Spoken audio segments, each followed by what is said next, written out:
When it comes to games, there are many ways to build excitement, suspense, and general interest in players. While intense action is obviously a popular route to go down, there are plenty of ways to get all of those emotions going through more subtle means, like through smart dialogue, a specific sense of ambience, or even visual storytelling of some kind. The Little Nightmares series has never been particularly action-oriented, but that hasn't stopped it from being capable of getting your pulse going. Considering the generally poor showing of indie horror games in the eShop, the series also continues to stand out as being one of the best experiences with that vibe on the system. When getting started with a new adventure, you'll have the option of playing as either the wrench swinging alone or the bow wielding low.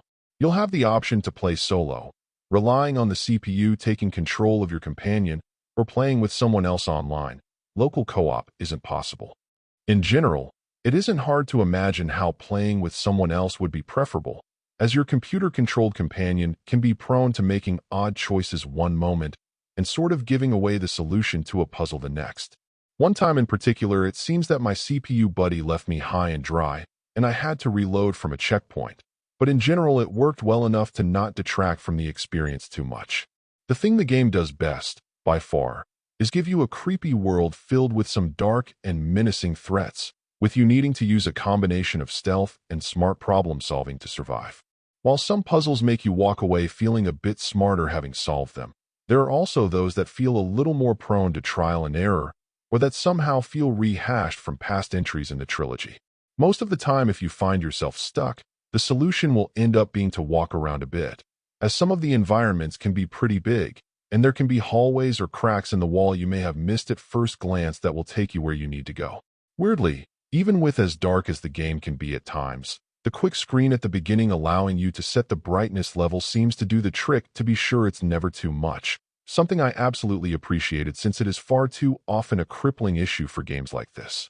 In the end, this absolutely feels like a strong effort, continuing the series with some great set pieces and epic moments.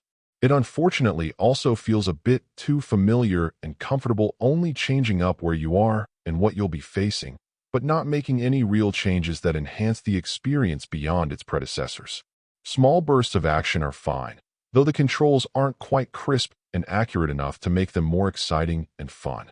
There are some vague story beats to glean as well, but not enough to really get you more invested in it all either. It's definitely fun and well-produced, but it feels like it's a series due for a bit of an evolution of some kind. Overall, my final score for the game ended up being an 8.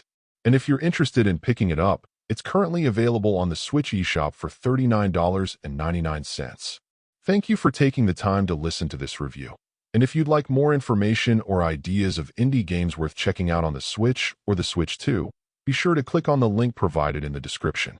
Until next time,